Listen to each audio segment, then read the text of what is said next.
Doctor Baba Saheb Ambedkar open university.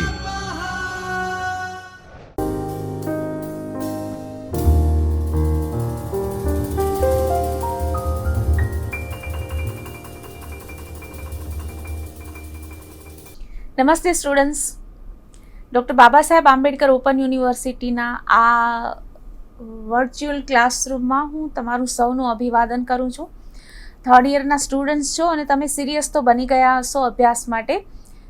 તમારા જે કુલ paper છે એમાંથી આજે પેપર 9નો એક મુદ્દો આપણે અહીંયા ચર્ચા કરવાના છીએ. એ મુદ્દો કયો છે એ પહેલાં હું તમને થોડીક વસ્તુ પૂછી લઉં કે તમે એવો કોઈ શબ્દ યુઝ કરો છો અથવા તો સાંભળો છો અને મોટા ભાગે તમારો જવાબ હા જ હશે. હવે દાખલા તરીકે હું તમને કહું કે ડ્યુઅલ, રાઈટ, ડ્યુઅલ સિમ આપણે બધા આ જનરલી આપણે જે મોટા ભાગે યુઝ કરીએ છીએ. દ્વિ એટલે જેમાં કે બે એવો શબ્દનો અર્થ થાય, દ્વિરંગી ઉદાહરણ તરીકે. તો આજે આપણે એવા જ એક શબ્દનો ચર્ચા આપણે કરવાના છીએ આપણા આર્થિક ઇતિહાસના સંદર્ભમાં. આપણો આર્થિક ઇતિહાસ ઇન ધ સેન્સ કે આપણા વિશ્વના જે ઘણા બધા અનુભવો થયા છે, અર્થતંત્ર તરફથી આપણે જે પ્રવાસ કર્યો છે એના આધારે. તો તમારું જે પેપર 9 છે, આધુનિક આર્થિક વૃદ્ધિ અને વિકાસના વર્તમાન પ્રશ્નો, જો તમને લાગે છે કે આ વર્તમાન પ્રશ્નો છે અને આપણે શરૂઆત કરીએ છીએ ઇતિહાસથી, તો એવું કેમ? તો એનું કારણ છે કે વર્તમાનની જે અસરો છે એના મૂળ આપણે અમુક જગ્યાએ જવું હોય તો આપણે ભૂતકાળમાં ચાલવાનું શરૂ કર્યું હોય, આપણે અમુક જગ્યાએ પહોંચવાનું હોય તો થોડા સમય પહેલાં ત્યાં જવાનો આપણે જર્ની સ્ટાર્ટ કર્યો હોય. તો તેવી રીતે અત્યારની જે કોઈ પણ સ્થિતિ છે એ પાછળથી આગળ જે પરિવર્તનો થયા એ ક્યાંક પણ એના મૂળ ભૂતકાળમાં પડેલા હોય છે. તો અર્થતંત્રના જે વર્તમાન પ્રશ્નો છે એ રીતે આપણે જોઈ શકીએ કે એના મૂળ કારણો કયા છે. બીજી રીતે આપણે એ માટે પણ અભ્યાસ કરીએ છીએ કે અત્યારની જે સિચ્યુએશન છે એમાંથી આપણે એના માટે આપણે પાસ્ટમાંથી કાંઈ શીખી શકીએ છીએ કે નહીં. તો આ બધા કારણોસર આપણે એ ચર્ચા કરીએ. તો તમારો જે ત્રીજો બ્લોક છે પેપર 9નો એ આપણે જોઈએ તો બ્લોક ત્રીજો છે એમાં બે તમને એકમો આપેલા છે, એકમ 17મું અને 18મું. હવે આજે હું 17મું અને 18મું બંને એકમ એક સાથે જ તમને કરાવીશ, કારણ કે હું એકમ વાઇઝ અત્યારે નથી કરવાની, પણ આપણે જે ચર્ચા કરવાના છીએ એક કોન્સેપ્ટની ચર્ચા કરવાના છીએ, એક શબ્દના અર્થની, એની અસરો, એ બધાની ચર્ચા કરવાના છીએ. તો એ છે દ્વૈતવાદ, જેને ઇંગ્લિશમાં ડ્યુઆલિઝમ કહેવાય છે. હવે આ ડ્યુઆલિઝમ એટલે શું એ અને અર્થતંત્રના સંદર્ભમાં કેવી રીતે, આર્થિક વૃદ્ધિના સંદર્ભમાં કેવી રીતે અને વર્તમાન સંદર્ભમાં કેવી રીતે, એ હંમેશા આપણે ચર્ચા કરીએ. તો આપણે આગળ જઈએ. જુઓ, તો આજે આપણે શેનો અભ્યાસ કરવાનું છીએ, જે જસ્ટ 1 પોઈન્ટ આપણો પ્લાન છે. પ્લાન જોઈ શકો છો. દ્વૈતવાદનો ખ્યાલ અને તેના જુદા જુદા અભિગમો વિશે આપણે સમજશું. તો તમે આ અત્યારે જે તમે આ ચર્ચા આપણી સાથે જોડાયા છો, ચર્ચા કરતા હું એમ વધારે શબ્દ એટલા માટે ચર્ચા મારી યુઝ ન કરવો જોઈએ, કારણ કે આપણો આ ઇન્ટરેક્ટિવ જો લાઈવ હોય તો તમે ત્યારે ને ત્યારે ચર્ચામાં જોડાઈ શકો. પણ પછીથી મારી કોન્ટેક્ટની જે ડિટેલ્સ હું તમને આપીશ એમાંથી તમે તમારા વિચારો તમે જરૂરથી જણાવજો. એટલા માટે આપણે આગળ વધીએ. અને તે પછી તે આ વ્યાખ્યાન ખંડ પછી તમારા પાસે જે બુક્સ છે અથવા તો તમે ઓનલાઈન જો સોફ્ટ કોપીમાંથી વાંચવાના હો તો એ રીતે, અથવા તો તમારી પાસે જે બુક છે એમાંથી તમે જોઈ શકશો. તો તમને અમુક અર્થશાસ્ત્રીઓના એના માટેના વિચારો આપ્યા છે. દ્વૈતવાદ એટલે શું, એનો ખ્યાલ, એના જુદા જુદા અભિગમો એ તમને આપ્યા છે. એના ઉપર એક નજર કરજો. એકદમ સરસ આ મુદ્દો મને લાગે છે અને રસ પડે એવો પણ છે, ઇન્ટરેસ્ટિંગ પણ છે. હવે આ વ્યાખ્યાન ખંડ આપણે કરીએ છીએ તો આ વ્યાખ્યાન ખંડ કર્યા પછી આપણામાં એના વિશે શું સમજ ઊભી થાય એ જોઈએ. તમે સ્લાઇડમાં જોઈ શકશો. તો દ્વૈતવાદનો ખ્યાલ તમે સમજાવી શકશો અને દ્વૈતવાદ અંગે જુદા જુદા અર્થશાસ્ત્રીઓના અભિગમોની ચર્ચા તમે કરી શકશો. જુદા જુદા અભિગમો હશે અર્થશાસ્ત્રીઓના દ્વૈતવાદ વિશે, એ આપણે સ્ટેપ બાય સ્ટેપ આપણે કરવાના છીએ. જસ્ટ આપણો અત્યારે એને થોડુંક અધ્યાહાર રાખીએ અને આગળ વધીએ. હવે જુઓ, આ પિક્ચર જુઓ સ્લાઇડમાં. આખું પિક્ચર દેખાય એવી રીતે સ્લાઇડ બતાવશો.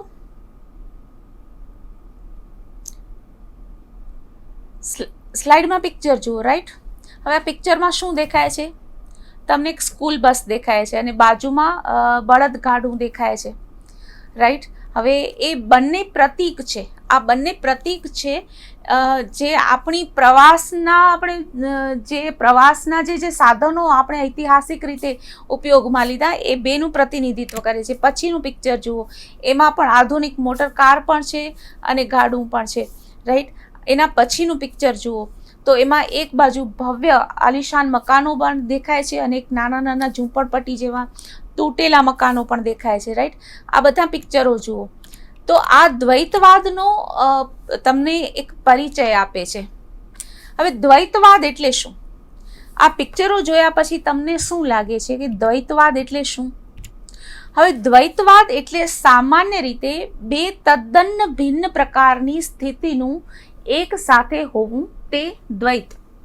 હવે આમાં થોડીક હું ફેરફાર એ કરીશ કે આમાં સામાન્ય રીતે બે તદ્દન ભિન્ન હોય પણ ખરી અને ન પણ હોય. દાખલા તરીકે શરૂઆતમાં જે મેં ઉદાહરણ આપ્યું હતું કે આપણે dual sim mobile phone use કરીએ છીએ, એમાં બંને કંઈ તદ્દન ભિન્ન હોતા નથી, બંને સિમ હોય છે પણ ડ્યુઅલ તો હોય છે. બે પરિસ્થિતિનું એક સાથે હોવું આર્થિક સંદર્ભમાં જે આપણા અભ્યાસમાં આપણે લેવાના છીએ એ ભિન્ન ખરી. જેમ કે આપણે પિક્ચરોમાં જોઈએ કે એક બાજુ એકદમ અમીર લોકો હોય, બીજી બાજુ ગરીબી હોય, એક બાજુ લેટેસ્ટ ટેકનોલોજીથી કામ થતું હોય તો બીજી બાજુ પછાત ટેકનોલોજી હોય, એક બાજુ એકદમ હાઈ ઇન્ડસ્ટ્રીયલ કન્ટ્રી હોય તો બીજી બાજુ એકદમ પછાત કૃષિ પ્રધાન અર્થતંત્ર હોય. તો આ બે સ્થિતિનું એક સાથે હોવું એટલે દ્વૈતની સ્થિતિ. આપણે ઈશ્વરને અદ્વૈત કહીએ છીએ, રાઈટ, કે આપણે અને ઈશ્વર એક જ છીએ એટલે અદ્વૈત. પણ આપણે દ્વૈતની બાબત કરવાના છીએ એટલે બે વસ્તુનું, બે સ્થિતિનું, બે પરિસ્થિતિનું એક સાથે હોવું એ છે દ્વૈત. અને વાદ એટલે એ પ્રકારની વિચારધારા. હવે દ્વૈતવાદ એટલે એના કારણો, એની અસરો, એનું ઇમ્પોર્ટન્સ, એ બાબત વિશે જેણે પોતાના વિચારો રજૂ કર્યા છે એ તમારા અભ્યાસક્રમમાં છે. સુંકેલ છે, કાર્ડોસો છે, એ બધા અર્થશાસ્ત્રીઓના નામો તમે જોઈ શકશો અને એ લોકોના અભિગમો પણ તમે જાણી શકશો, રાઈટ. હવે ડ્યુઅલ ઇકોનોમી એટલે શું? અહીંયા આપણે આર્થિક પરિભાષામાં જોઈએ તો આર્થિક પરિભાષામાં સ્લાઇડ આખી લેજો.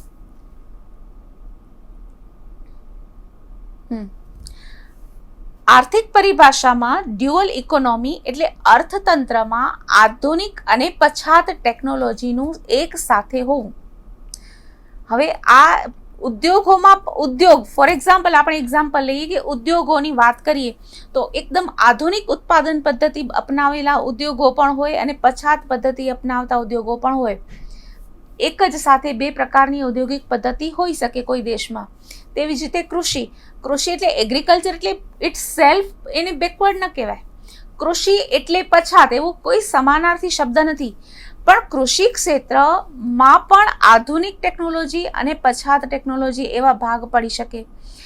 પણ ઐતિહાસિક દ્રષ્ટિએ એવું જોવામાં આવ્યું છે કે જે અર્થતંત્રો ઇન્ડસ્ટ્રીયલાઇઝ્ડ હોય, ઔદ્યોગિક હોય, એ અર્થતંત્રો આધુનિક હોય છે. જે અર્થતંત્રો કૃષિ પ્રધાન હોય એ લોકો ઐતિહાસિક રીતે પછાત રહ્યા છે. પછી એ વિશ્વની દ્રષ્ટિએ, વિશ્વની ભૌગોલિક દ્રષ્ટિને ધ્યાનમાં રાખીને પણ એવા ભાગ પાડ્યા છે કે પૂર્વના દેશો એ પછાત દેશો હોય છે, પશ્ચિમના દેશો આધુનિક અને લેટેસ્ટ એડવાન્સ્ડ અથવા તો વિકસિત દેશો હોય છે. હવે આના સાથે કાંઈ ભૂગોળ કે એવો કોઈ આમ સ્ટાન્ડર્ડ નિયમ નથી કે સૂર્ય પૂર્વમાં ઉગે છે એ જેવું સત્ય છે એવું કોઈ સત્ય નથી કે પૂર્વના દેશો પછાત હોય છે. પણ તો આ કેમ? એટલે કે વિશ્વમાં દેશો બે વિભાગમાં કેવી રીતે વહેંચાયા? પછાત દેશો અને આધુનિક દેશો, અમીર દેશો અને ગરીબ દેશો. આ રીતે કેવી રીતે થયા? તો આ ડ્યુઆલિઝમ કેવી રીતે આવ્યું? હવે જ્યાં ઔદ્યોગિક ક્રાંતિની શરૂઆત થઈ, યંત્રોની શરૂઆત થઈ અને યંત્રોને આર્થિક પ્રક્રિયાઓમાં ઉપયોગમાં લેવામાં આવ્યા, જેનાથી લોકોની જરૂરિયાતો જલ્દીથી પૂરી થવા માંડી, ઘણા બધા લોકોની જરૂરિયાતો પૂરી થવા માંડી. તે જ આધુનિક ટેકનોલોજી જો આપણે એગ્રીકલ્ચરમાં લઈ આવ્યા તો એગ્રીકલ્ચર પણ આધુનિક અથવા તો લેટેસ્ટ મોડર્ન બની જાય અને દેશ સ્વતંત્ર બને. હવે આ બધામાં એવું થાય ક્યારે? એવું થાય ક્યારે કે જ્યારે લોકોમાં એ પ્રકારે આગળ વધવાની ઈચ્છા હોય. સામાન્ય રીતે, ઐતિહાસિક રીતે આવા ઘણી વખત શું છે, સાંસ્કૃતિક કારણો પણ અર્થતંત્રમાં, અર્થશાસ્ત્રમાં, મારે કહેવું જોઈએ, અર્થશાસ્ત્રમાં સાંસ્કૃતિક પરિબળો પણ એન્ટર થતા હોય છે કે પૂર્વના લોકોની, પૂર્વની પ્રજાની એવી માનસિકતા હોય છે કે એ લોકો પોતાના જીવન નિર્વાહ પૂરતું ઉત્પાદન અને કાર્ય કરે. તો એના કારણે એનો પ્લસ પોઈન્ટ એ થયો કે ત્યાં આર્ટ, કલ્ચર, કળાનો વિકાસ થયો, આર્ટિસ્ટિક વસ્તુઓનું ઉત્પાદન થવા લાગ્યું. પશ્ચિમના દેશો મટીરિયલિસ્ટિક કહેવાયા કે વધુને વધુ ઉત્પાદન કરવું, આપણી વધુને વધુ જરૂરિયાતો સંતોષવી, રાઈટ. તો ત્યાં ઉત્પાદન વધ્યું, સમૃદ્ધિ વધી. આર્ટ અને કલ્ચરમાં એ કદાચ પછાત કહી શકાય, હોય જ એવું આપણે નથી કહેતા, પણ જનરલી આવું હોય છે કે પૂર્વના દેશો પોતાની જરૂરિયાત પૂરતું ઉત્પન્ન કરી લેતા અને એને બજાર માટે ઉત્પન્ન ન કરતા. તો આ પરિસ્થિતિ હોવી એ છે ડ્યુઅલ ઇકોનોમી. એટલે ડ્યુઅલ ઇકોનોમી એટલે કે બે પરિસ્થિતિનું એક સાથે હોવું. આપણે રસ્તા પર જતા હોઈએ તો રસ્તા પર આપણને બંને પ્રકારની પરિસ્થિતિ, ભલે અત્યારે હવે એવું રેર કેસમાં આપણને દેખાય છે કે બળદગાડામાં પણ માલનું પરિવહન થતું હોય અને લેટેસ્ટ ટેકનોલોજીની ટ્રક પણ હોય, કાર પણ હોય, રાઈટ. આ બધી વસ્તુઓ આધુનિક પણ હોઈ શકે અને પછાત પણ હોઈ શકે. બંનેનું એક સાથે હોવું એ છે ડ્યુઅલ પરિસ્થિતિ, એટલે કે દ્વૈતની સ્થિતિ.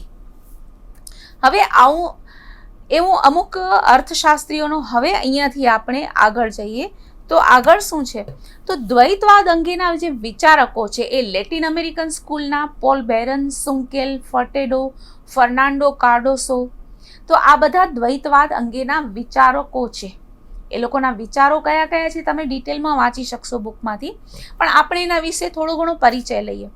હવે આ બધા વિચારકોનું શું કહેવાનું હતું, તો વિચારકો એવું કહેતા કે ઐતિહાસિક રીતે જ્યાં વસાહતો ઇંગ્લેન્ડની અથવા તો બ્રિટન, જે રીતે ભારત ઉપર બ્રિટનનું શાસન હતું તેવી જ રીતે બ્રિટનનું અન્ય દેશો ઉપર પણ શાસન હતું.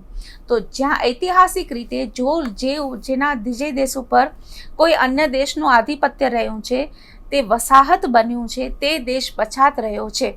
સ્વાભાવિક છે કે અંગ્રેજોને ભારતનો વિકાસ થાય એમાં રસ ન હતો, ભારતના લોકો શિક્ષિત બને એમાં રસ ન હતો.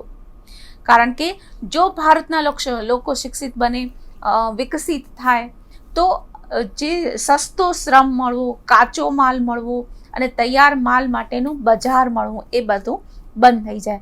તો એવો એક વિચાર એવો પ્રચલિત હતો કે પછાત દેશો પછાત રહે એ વિકસિત દેશોના હિતમાં હતું, આર્થિક હિતમાં હતું. એટલે અમુક દેશોને પછાત રખાયા. ત્યાંના કુરિવાજો હોય કે ત્યાંની એવી સંસ્કૃતિ હોય કે જે પ્રજાને વિકસવા ન દે, તો એવા પરિબળોને વધારે મહત્વ અપાયું.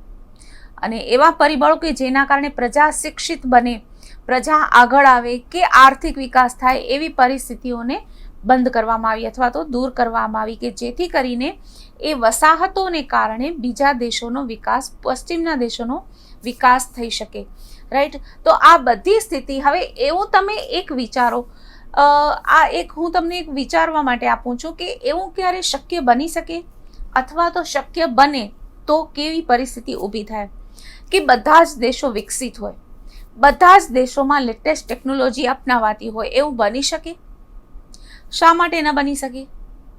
અત્યારની સ્થિતિ આપણે વિચારીએ તો તમે એક શબ્દ સાંભળ્યો હશે, ડિજિટલ ડિવાઇડ. કે ઘણા લોકો અત્યારે દાખલા તરીકે ઓનલાઈન એજ્યુકેશન, એ બધાની આપણે ચર્ચા કરીએ છીએ. અને બીજી બાજુ એ પણ છે કે ઘણા બધા લોકો માટે ઇન્ટરનેટ એક્સેસ કરવું હવે ઇઝી અને સસ્તું પણ બનતું જાય છે.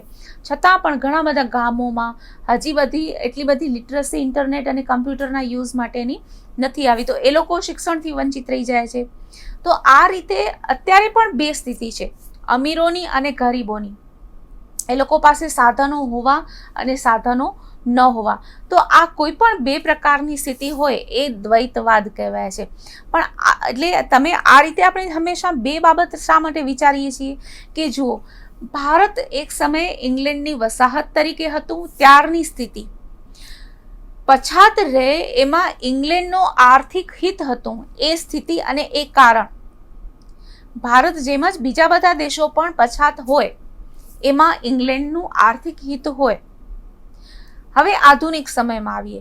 જો આધુનિક અને વર્તમાન સમયમાં આ સ્થિતિ હોય તો ધારો કે અમુક દેશો પછાત રહે તેમાં કોઈ એક અન્ય રાષ્ટ્રનું હિત હોય કે ખરું હોય એવું બને ખરું?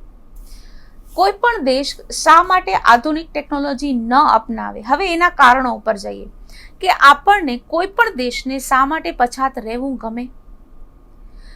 એવું શા માટે કે ઇન્ડસ્ટ્રીયલ ઇકોનોમી વાળા દેશો જ આધુનિક અને અમીર અથવા તો વિકસિત કહેવાયા? કૃષિ પ્રધાન અર્થતંત્રને શા માટે પછાત હોવાની ઓળખ મળી? એવું બની ન શકે કે આપણે કૃષિ પ્રધાન અર્થતંત્રમાં પણ હોઈએ અને વિકસિત ડેવલપ પણ હોઈએ. એવું ન બની શકે? બની શકે, કારણ કે જો લેટેસ્ટ આધુનિક ટેકનોલોજીથી આપણે કૃષિ પ્રોડક્શન વધારીએ, એના કારણે લોકોની જરૂરિયાત વધારીએ, એના આધારે ઉદ્યોગોનો વિકાસ થાય તો આખું અર્થતંત્ર વિકસિત બની શકે. એટલે જે જૂની વિચારધારા છે એ અત્યારના વર્તમાન સમયમાં કેટલી રિલેવન્ટ છે એ આપણે જોવાની છે બે દ્રષ્ટિએ કે આ વિચારો હજી એટલા પ્રસ્તુત છે. જો ન હોય તો એ સિદ્ધાંત આપેલો છે એ વ્યક્તિની કે એ વિચારધારાની ખામી ન ગણાય, કારણ કે જે તે સમયે એવી સ્થિતિ હતી અને એ લોકોએ એ પ્રકારની વિચારધારા અપનાવી છે. તો અત્યારે આપણે એક સિદ્ધાંત બનાવવો છે, આપણે એક આપણી વિચારધારા પ્રસ્તુત કરવી છે. તો કઈ રીતે કરીએ? તો બેકગ્રાઉન્ડમાં તો આ દ્વૈતવાદને લઈ જ શકાય. દ્વૈતવાદનું આધુનિક સ્વરૂપ કયું? દ્વૈતવાદ જો આપણે જોતા હોય, ડ્યુઅલિઝમ જોઈએ. આગળ મેં એક શબ્દ તમને બતાવ્યો છે, એને સોરી હું આગળ નીકળી ગઈ પણ મારે તમને બેકમાં યસ જો લાસ્ટ સેન્ટેન્સ તમે વાંચો, ગરીબી અને અમીરીનું એક સાથે હું. આ બધી સ્થિતિને ડ્યુઅલ ઇકોનોમી પણ કહેવાય છે અને ડિકોટોમી પણ કહેવાય છે. એટલે અર્થતંત્રમાં બે પ્રકારની સ્થિતિ હોવી. દ્વૈતવાદ અંગેના વિચારકો આપણે જોયું. હવે દ્વૈતવાદ એનું મૂળ શું?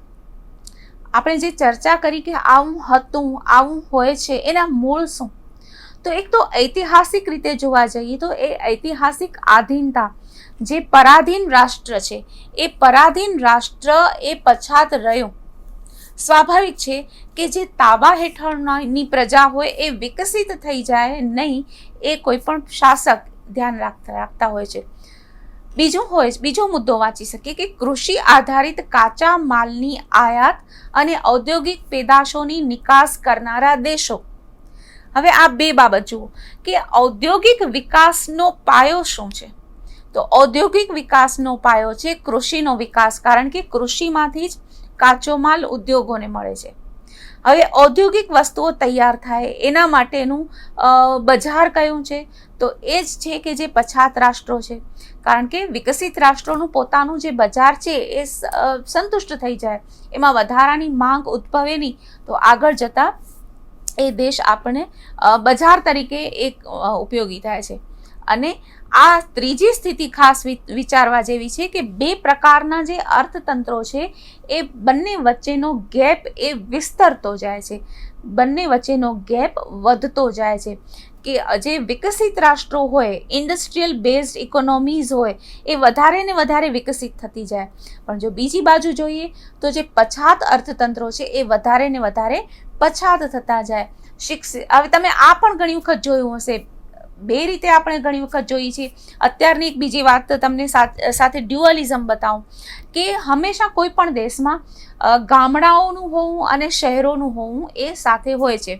ગામડાઓ પણ હોય અને શહેરો પણ હોય.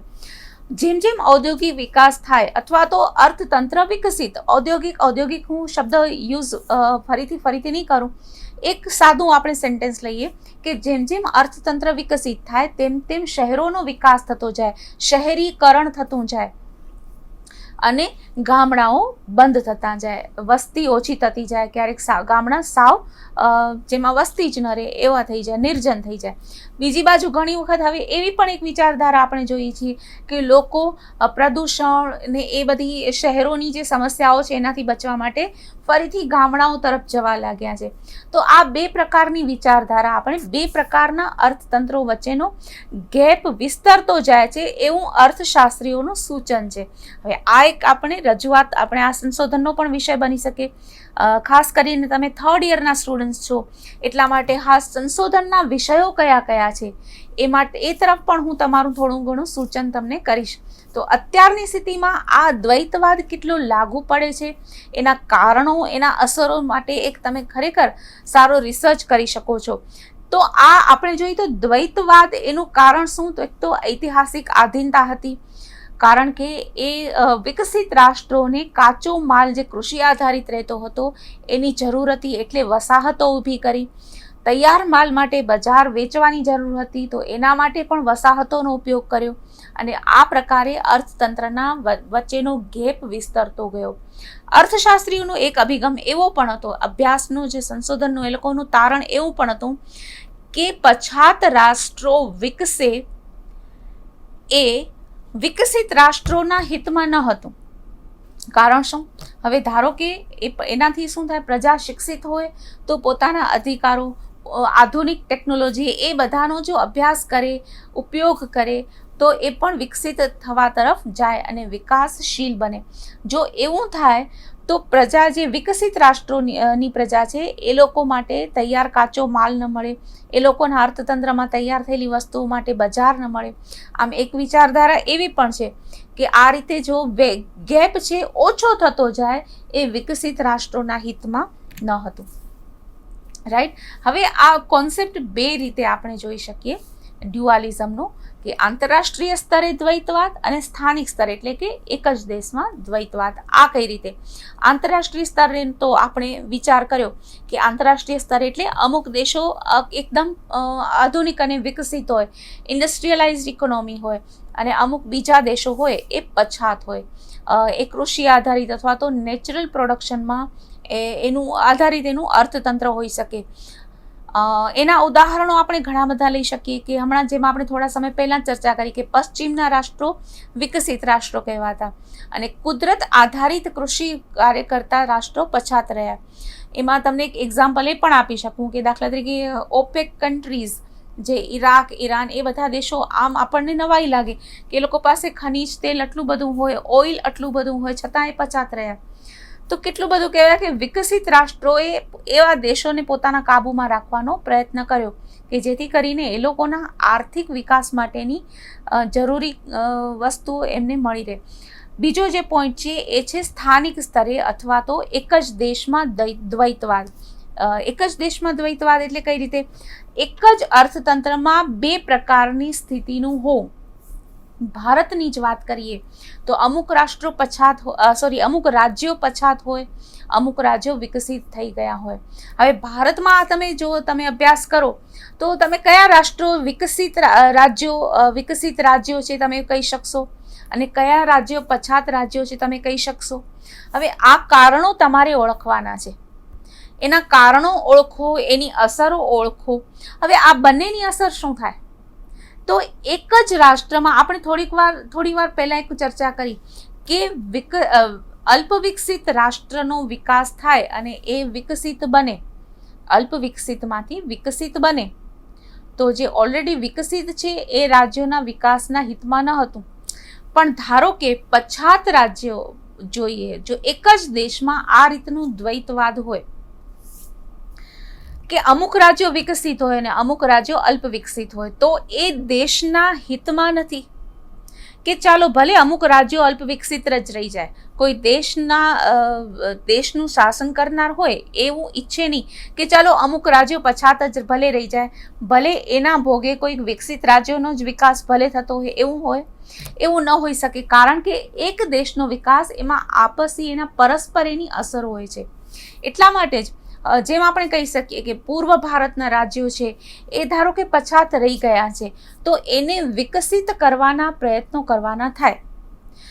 જે રાજ્યો ઓલરેડી વિકાસશીલ અથવા તો વિકસિત છે, આપણે વિકસિત રાજ્યોમાં મહારાષ્ટ્ર, ગુજરાત, પંજાબ એ બધા રાષ્ટ્રો, કર્ણાટક છે, લઈ શકી રાજ્યોને, એ રાજ્યો વિકસિત થાય, પણ અમુક જો દેશ છે, દેશના અમુક જ રાજ્યો વિકસિત થાય અને અમુક પછાત જ રહી જાય તો એ દેશના આર્થિક વિકાસમાં કુલ એ અનિચ્છનીય ગણી શકાય. તો આ રીતે વિકાસશીલ રાષ્ટ્રોનો અર્થતંત્ર અને વિકસિત દેશોનું અર્થતંત્ર એ બંને વચ્ચેનો ગેપ વિસ્તરવો જોઈએ કે નહીં, આ તમારે વિચાર કરવાનું છે. તો આંતરરાષ્ટ્રીય સ્તરનો દ્વૈતવાદ, એની અસરો, એના કારણો અને અસરો, અને સ્થાનિક સ્તરનો એટલે કે એક જ દેશમાં રહેલું બે પ્રકારની સ્થિતિ, તો એના કારણે એનું કારણ શું હોઈ શકે. આપણે જે શરૂઆતમાં જે અમુક પિક્ચર્સ જોયા હતા, મારે અહીંયા એ પિક્ચર્સ જે લીધેલા છે એ લોકોને પણ ક્રેડિટ આપવાની ઘટે. મારે આમ એ લોકોને આ રેફરન્સ તરીકે મેં લીધેલા છે ગૂગલ ઇમેજીસ પરથી, પણ એ પિક્ચર જે લોકોએ લીધેલા છે એ લોકોને હું ક્રેડિટ આપું છું, એમના નામ સાથે જ અહીંયા પિક્ચર મૂકેલા છે. તો આ જે પિક્ચર્સ લીધેલા છે એ શું પ્રદર્શિત કરે છે, એ પિક્ચર્સ બતાવે છે કે બે પ્રકારની સ્થિતિ સાથે હોય છે. હવે એક એક્ઝામ્પલ લઈએ કે આપણે એક એવા વિસ્તારમાં છીએ કે આપણે વિકસિત છીએ, આપણી પાસે લેટેસ્ટ ટેકનોલોજીના ઘરમાં સામાન છે, ઘરમાં વસ્તુઓ છે, વાહનો છે, બધું છે, પણ આપણી આસપાસનો વિસ્તાર છે, આસપાસના લોકો છે એ અલ્પ વિકસિત છે, ગરીબ છે. તો આ રીતે શું આપણો વિકાસ થઈ શકશે? ધારો કે આપણે કોઈ પણ વસ્તુનું ઉત્પાદન કરીએ છીએ તો એ પ્રજા ખરીદશે. આપણે જે ટેકનોલોજીનું પ્રોડક્શન કરીએ છીએ, જે વસ્તુનું પ્રોડક્શન કરીએ છીએ, એ પ્રજા ખરીદશે. તો આ બધી પરિસ્થિતિ આપણને એ વિકાસ માટે અવરોધરૂપ બને છે, જે ડ્યુઅલ ઇકોનોમી કહી શકાય. હવે તમને એક તમારી જાતે કરવાનું કામ હું આપું છું.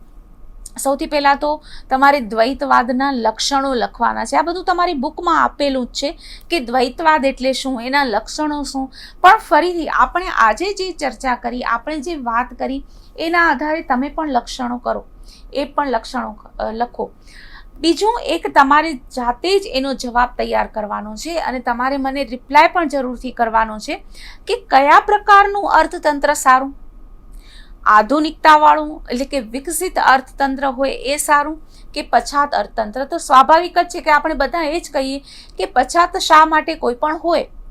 કૃષિ એટલે પછાત એવી વ્યાખ્યા હોય ખરી, અને ઇન્ડસ્ટ્રી એટલે આધુનિક એવી કોઈ વ્યાખ્યા હોય ખરી? હવે આધુનિકતાની તમે શું વ્યાખ્યા બનાવો છો અને વિકસિત અર્થતંત્રની તમે શું વ્યાખ્યા બનાવો છો? તમને ખ્યાલ છે કે આપણે એક સમય જે આધુનિક હોવું, એ વિકસિત હોવું, એની વ્યાખ્યા આપણે કરતા કે રાષ્ટ્રીય આવકમાં વધારો થવો. પછી આપણે જોયું કે રાષ્ટ્રની આવકમાં વધારો થાય પણ પ્રજા ગરીબ રહી જાય છે. તો વસ્તી વધતી હોય કે સ્થિર હોય, પણ માથાદીઠ આવકમાં વધારો થવો, માથાદીઠ આવકમાં પણ વધારો થાય ધારો કે, પણ અમુક અમીર લોકો વધારે અમીર થતા જાય, ગરીબ લોકો વધારે ગરીબ થતા જાય, તો આ વચ્ચેનો ગેપ હોય છે. તો હવે આપણે એક નવી વ્યાખ્યા આપણે બનાવી છે કે જીવનની ગુણવત્તા કેવી છે, લાઈફની ક્વોલિટી કેવી છે, ભૌતિક ગુણવત્તાઓને આપણે મહત્ત્વ આપીએ છીએ કે આપણી પાસે સારું ઇન્ફ્રાસ્ટ્રક્ચર હોય, લોકોને પોષણયુક્ત આહાર મળે, શિક્ષણ મળે, સંદેશા વ્યવહાર, વાહન વ્યવહાર, બેન્કિંગ, આ બધી સુવિધાઓ મળે, સુશાસન હોય. આ બધી વ્યાખ્યાઓમાં આપણે એક પછી કોન્સેપ્ટ આપણે જોડતા ગયા. અત્યારની એક આધુનિક સતત હવે એકદમ નવી બાબત એ છે કે હવેથી લોકો હેપીનેસ ઇન્ડેક્સ ઉપર વધારે ધ્યાન આપે છે કે જીવનની ગુણવત્તા એટલે માત્ર આપણી પાસે, તમે કદાચ જોયું હશે, આપણે ઘણી વખત એવા ક્યારેક સમાચાર આપણા ધ્યાનમાં આવી જાય છે કે ઘણા લોકો પરિવાર, એ લોકોની આવક ઓછી હોય પણ તો પણ એ લોકો આનંદમાં રહી શકતા હોય, અને જે લોકો અતિશય રિચ ફેમિલી હોય એ લોકો ખુશ ન રહી શકતા હોય, કદાચ એ લોકોને બીમારી હોય, કદાચ એ લોકોના આંતરિક સંબંધો એવા ન હોય કે ખુશ રહી શકતા હોય. તો આ બધા કારણોસર આપણે એ લોકોને નવો એક હેપીનેસ ઇન્ડેક્સ હવેથી એડ કરવાનો થયો છે. જે આપણે આર્થિક વિકાસ એ જ આપણે હંમેશા જોઈએ છીએ. એટલા માટે હું તમને થોડોક એક હોમવર્ક આપી રહી છું કે તમે તમારી વ્યાખ્યા શું છે, આધુનિકતા કોને કહી શકાય અને વિકસિત હોવું એટલે શું. શું આપણી પાસે એક લેટેસ્ટ મોડેલનો મોબાઈલ ફોન હોવો એ આપણી આધુનિકતા છે? આપણી પાસે એક લેટેસ્ટ મોડેલની કાર હોવી એ આપણું વિકસિત હોવાપણું છે? પણ પછી આપણે જોવાનું છે કે આપણા ફેમિલીમાં દવાના મેડિકલ સ્ટોરના બિલ કેટલા છે, એ આધુનિકતા છે. તો આપણે કઈ બાબતને આધુનિકતા કહીએ, કઈ બાબતને વિકસિત હોવું કહીએ, એ આપણે તમારા માટે એક હોમવર્ક છે. કદાચ આ તમારા અભ્યાસક્રમમાં નથી, પણ આગળ જે આપણે અર્થતંત્રના કોન્સેપ્ટ ચેન્જ થાય છે એને જરૂર લાગુ પડશે. કારણ કે હું હંમેશા તમને ફરીથી બીજી એક વાત કહી દઉં સાથે, કે આપણે જે રીતે રાષ્ટ્રીય આવકની ગણતરી કરીએ છીએ એમાં આપણે કુદરતને થતું નુકસાન, પ્રદૂષણ એને ધ્યાનમાં હજી સુધી નહોતા લેતા, પણ હવે આપણે કરીએ છીએ ગ્રીન ઓડિટ. એટલે કે આપણે જે આર્થિક વિકાસ કરીએ છીએ એના કારણે પર્યાવરણને કેટલું નુકસાન થઈ રહ્યું છે એ ગ્રીન ઓડિટ કહેવાય છે. તેવી જ રીતે આ સાથે આપણે વિકસિત હોવું એટલે શું, આધુનિક હોવું એટલે શું, એની પણ એક નવી વ્યાખ્યા બનાવીએ તો તમને આ કરવા માટે હું કહું છું. હવે વિકાસ માટેના જે વિકલ્પો આપેલા છે એના ઉપર શ્રમનો અમર્યાદિત પુરવઠો જે આર્થર લેવિસનું મોડેલ છે, બિગ પુશ થિયરી જે રોઝેસ્ટી રોડાનની થિયરી છે, અને સમતોલ અને અસમતોલ વિકાસ, આ બધા જે છે એ આપણે નેક્સ્ટ આપણા સેશનમાં સ્ટેપ બાય સ્ટેપ આપણે લેવાના છીએ. તો વિકાસ માટેના વિકલ્પો કે શ્રમ વધારે હોય, સામાન્ય રીતે એવું રહેતું કે જ્યાં શ્રમિકો વધારે હોય એ અર્થતંત્ર પછાત રહેતું, પણ આપણે અત્યારે ભારતનું અર્થતંત્ર જુઓ તો ભારતમાં વધારે વસ્તી છે, તો એ શ્રમિકોનું વધારે હોવું, શ્રમ બળનું વધારે હોવું એ શું પછાત હોવાની નિશાની છે? આ ત્રણ જે વિચારધારાઓ છે એના માટે આપણે આગળ જરૂરથી ચર્ચા કરશું. જેમ મેં તમને વાત કરી હતી, રેફરન્સ માટે ગૂગલ ઇમેજીસમાંથી મેં લીધેલી છે ઇમેજીસ, અને તમે જરૂરથી મારો કોન્ટેક્ટ કરો. મારું ઈમેલ આઈડી, મેં મારા 2 ઈમેલ આઈડી અહીંયા આપેલા છે. એક તો જે રેગ્યુલર આપું છું kruti.chhaya@baou.edu.in, અને બીજું છે krutichhaya@yahoo.co.in. અને બ્લોગમાં પણ તમે તમારા વિચારો, કોમેન્ટ્સ જરૂરથી રજૂ કરો. હું તમારા ઈમેલ્સની રાહ જોઉં છું. ઘણા વિદ્યાર્થીઓ અત્યારે મારી સાથે કોન્ટેક્ટમાં છે ઈમેલથી, તો આ રીતે તમે જરૂરથી મારો સંપર્ક કરી શકો, કે તમારા વિચારો પણ જણાવો, તમારા અભ્યાસને લગતા કોઈ પ્રશ્નો હોય એ પણ તમે પૂછી શકો છો.